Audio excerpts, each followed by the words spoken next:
Hey there YouTube, Wrestling Optimus here, back with another reaction/Lego build video.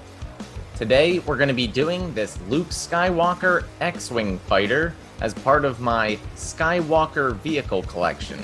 I already have the Luke Skywalker speeder and T-16 Skyhopper, as well as Anakin's pod racer and Starfighter. And while we build this, we're going to be watching and reacting to NXT 2.0 War Games, not Takeover. They got rid of that name. But since it won't take me the entire length of the pay-per-view to build this model, we're only reacting to the men's War Game match main event. This pits the old school team Black and Gold of Johnny Gargano, Tommaso Ciampa, LA Knight, and Pete Dunne versus the NXT 2.0 team of, I believe his name is Carmelo Hayes, Grayson Waller, Tony D'Angelo, and Braun Breaker. I think it's pretty obvious that the old school team is going to lose here so that the new school team can take over moving into the future, but whatever, it should be a good match either way. Right off the bat, before I even open the set, I just want to point out that they brought back Johnny Gargano's Rebel Heart entrance music for this match, which is one of my favorite NXT entrance musics ever. So that's another sign of how good this match could potentially be. Anyway, without any further ado, let's crack this thing open. Alright, it looks like for the match, we're starting with Carmelo and Johnny Gargano. And as for this Lego set, it's a 4-bag set, which holds 474 pieces, and it's a decently thick book. So now let's get to the building. Here we have all the pieces for bag 1, where we're going to be building Luke Skywalker himself, as well as R2-D2. Later on in the set, we're going to be building General Dodonna and Princess Leia. I already have a bunch of Princess Leia minifigs, but this will be my first General Dodonna. And here we go.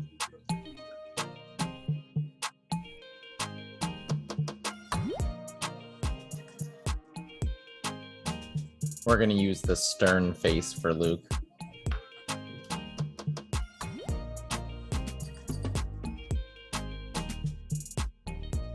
All right, it looks like the first person in is Grayson Waller for Team 2.0. So I guess they're the ones with the advantage. By the way, I have the book off screen in case anybody cares.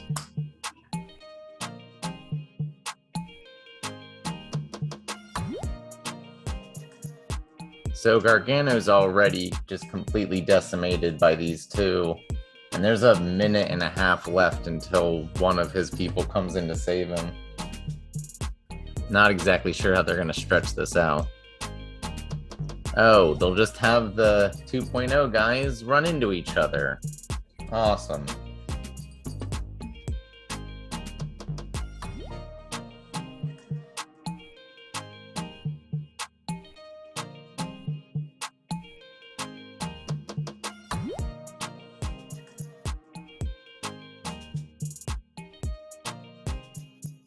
All right, the next person into the match is the Bruiserweight Pete Dunne, one of my favorite guys in WWE.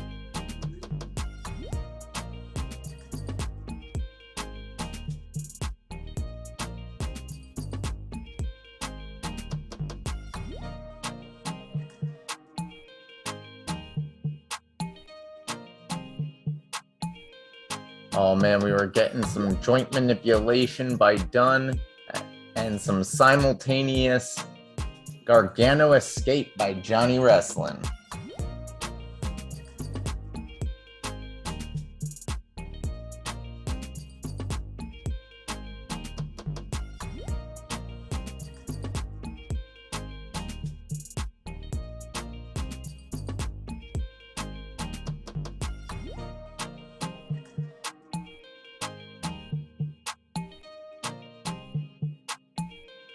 All right, so Tony D'Angelo enters the match. Trick Williams, who I think is the friend of Carmelo, is trying to pull a bunch of weapons out from underneath the ring. And who's underneath there? None other than Dexter Loomis, who chases Trick away and gives a thumbs up to Johnny Gargano. Okay, and now Tony D'Angelo is locking the door with a chain. He does realize that they still have one of his own guys to come in, right? Wouldn't want to do that when I would presume Tommaso Ciampa is the last guy for his team is still stuck in his cage. Not a very smart strategy there, Tony.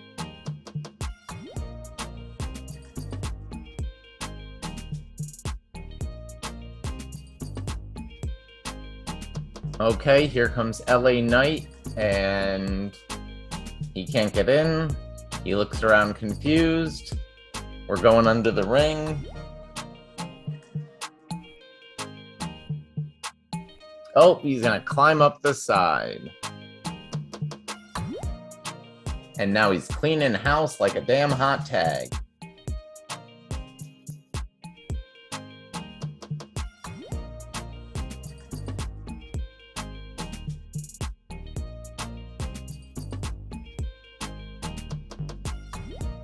No, Vic Joseph, this isn't the definition of war games because not all the competitors are in the match yet, so technically it hasn't even started.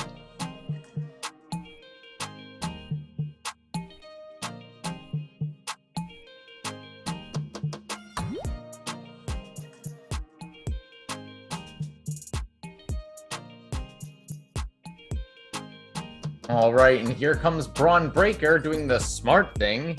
He found some bolt cutters, he just chopped the chain apart, and entered through the door.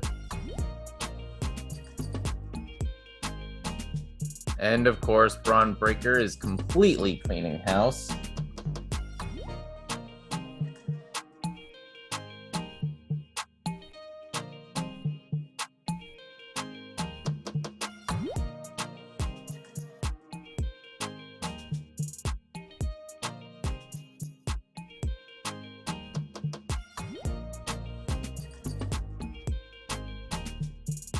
And here comes Tommaso Ciampa, the NXT champion.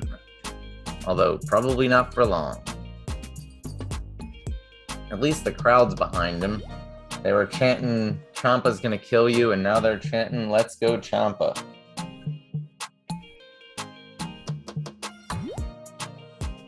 All right, and it looks like we have 3 extra pieces here.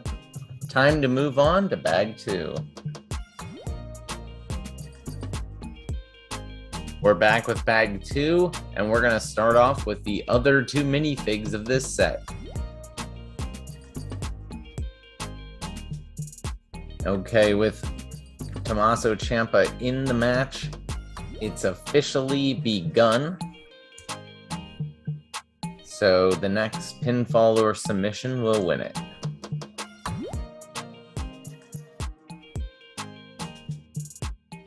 Oh, we're having a mini DIY reunion with Ciampa and Gargano as they beat up Tony D'Angelo and Grayson Waller.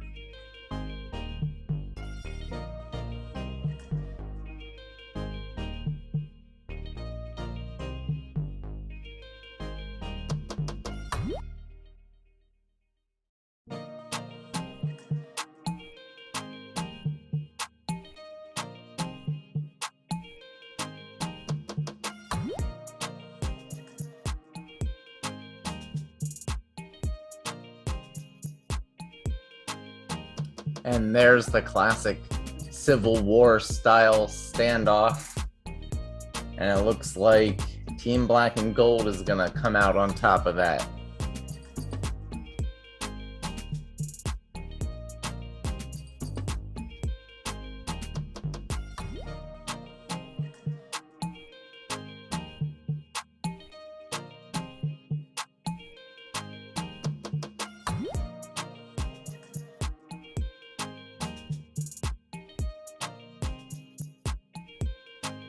Grayson Waller going to the top, but instead he gets thrown through a table by LA Knight.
Oh man, Grayson Waller on the top of the cage.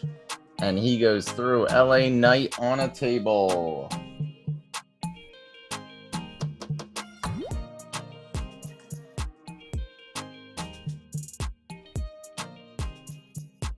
Interesting. Tony D'Angelo just grabbed a crowbar. But Pete Dunne has a kendo stick. Carmelo has a trash can lid, which he just throws into the air for some reason.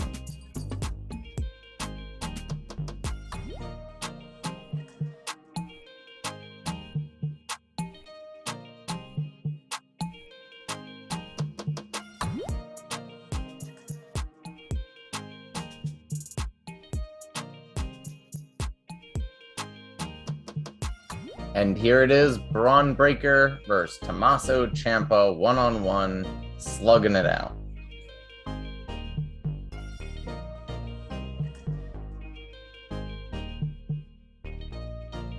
DIY does a meet me in the middle on Braun Breaker, but Carmelo grabs the ref.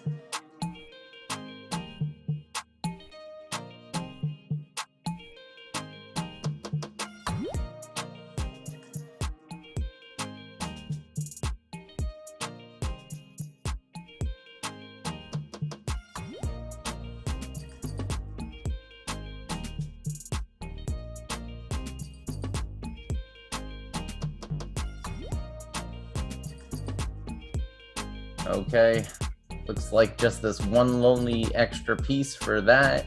Time to move on to bag 3. Here's bag 3. No minifig this time. Let's just do this.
And Braun Breaker with the big suplex on Tommaso Ciampa through a table. And Breaker does a big military press into a power slam to pin the NXT champion and representative of all things black and gold, Tommaso Ciampa. The new guys beat the old guys, and the torch has officially been passed.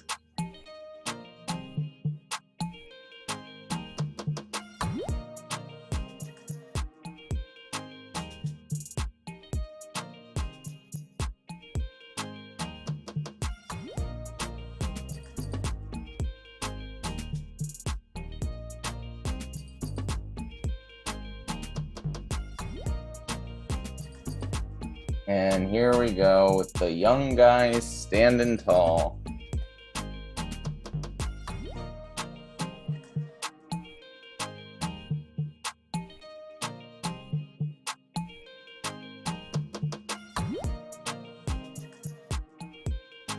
Well, since I didn't finish this before the pay-per-view ended, I guess I'll just kind of give my thoughts on NXT 2.0 in general.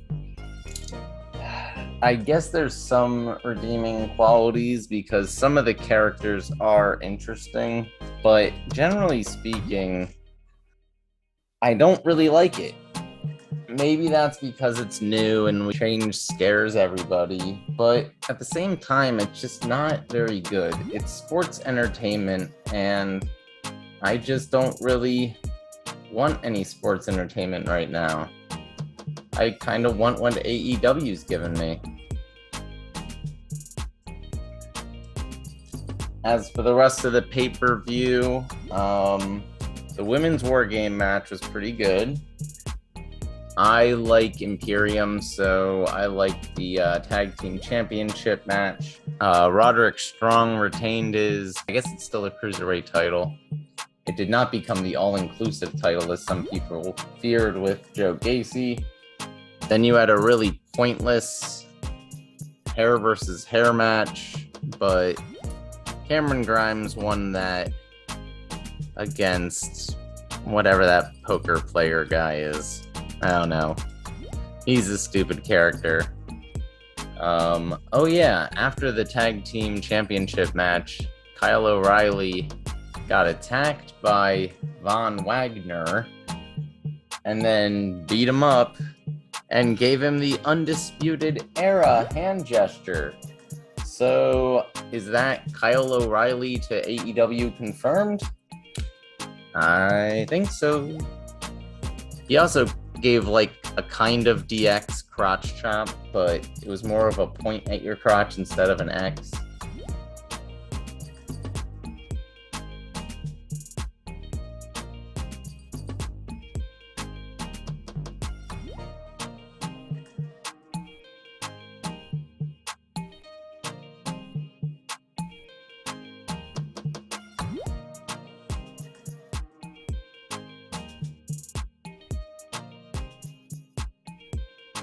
All right, I think we're gonna have to kind of put this out of frame a little for bag 4. Let's get it open. By the way, 2 extra pieces in that bag. Finally, here it is, bag 4. Again, no minifigs, because we're basically just finishing off the final 2 wings.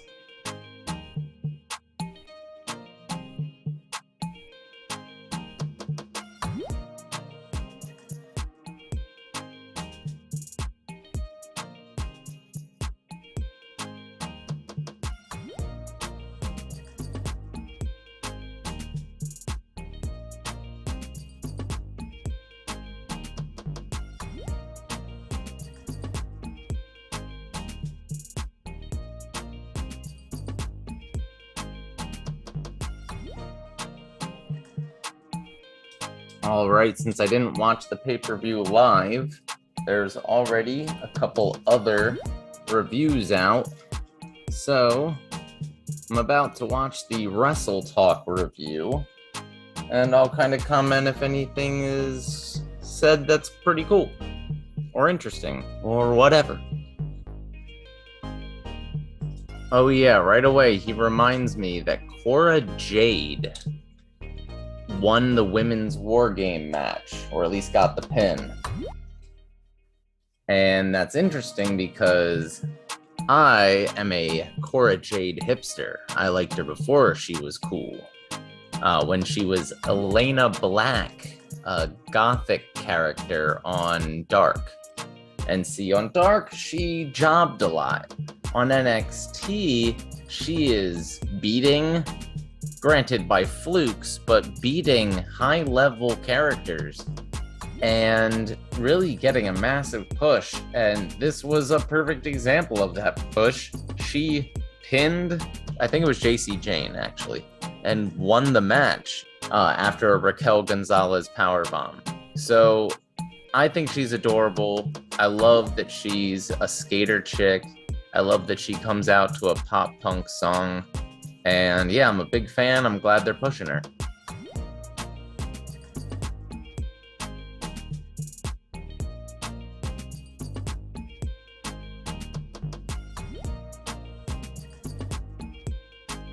The other thing is that there was kind of a running story once the, kind of start of the match began. And that was Cora Jade took a big bump off the top of the cage and seemingly dislocated her shoulder.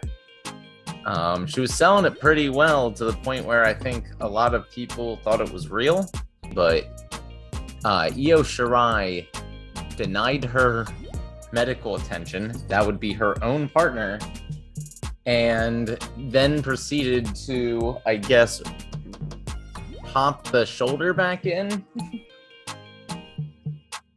But I think the fact that Toxic Attraction worked over her shoulder for the rest of the match means that it was a kayfabe injury.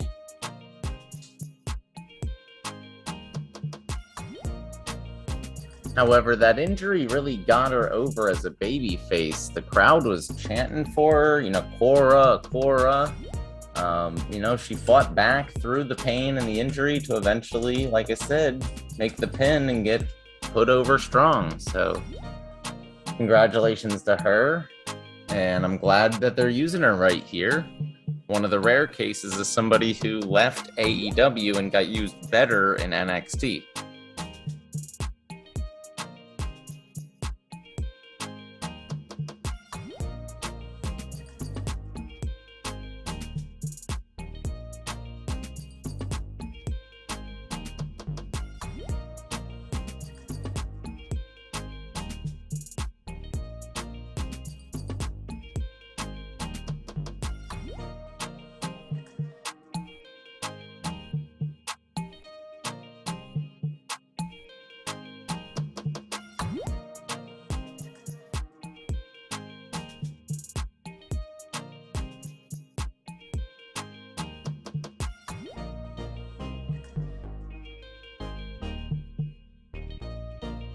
One other note I'll say about the show is that there was a ton of promos and video packages and just kind of ways to introduce all these new characters for 2.0.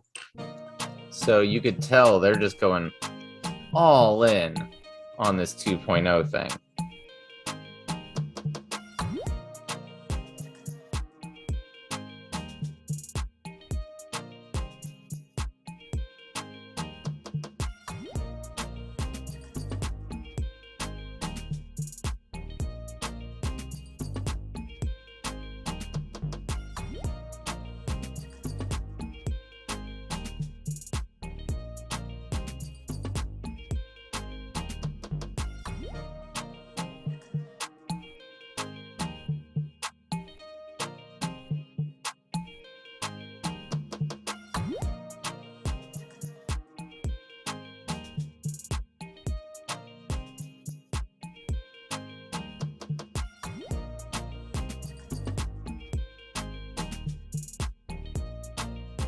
And here is the final product.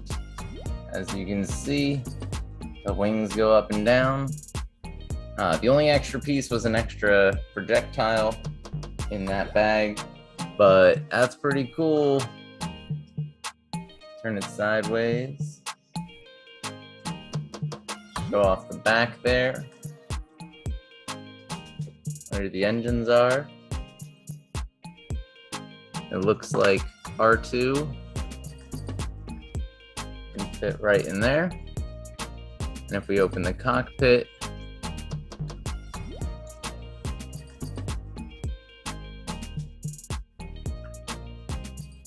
I knocked over my general. That is our Lego Star Wars Luke Skywalker X-Wing. I hope you guys enjoyed that and watching NXT 2.0 War Games with me. Make sure to check out some of the other videos on the channel, including whatever one I put in the upper right hand corner here. Subscribe to the channel, and I will catch you later.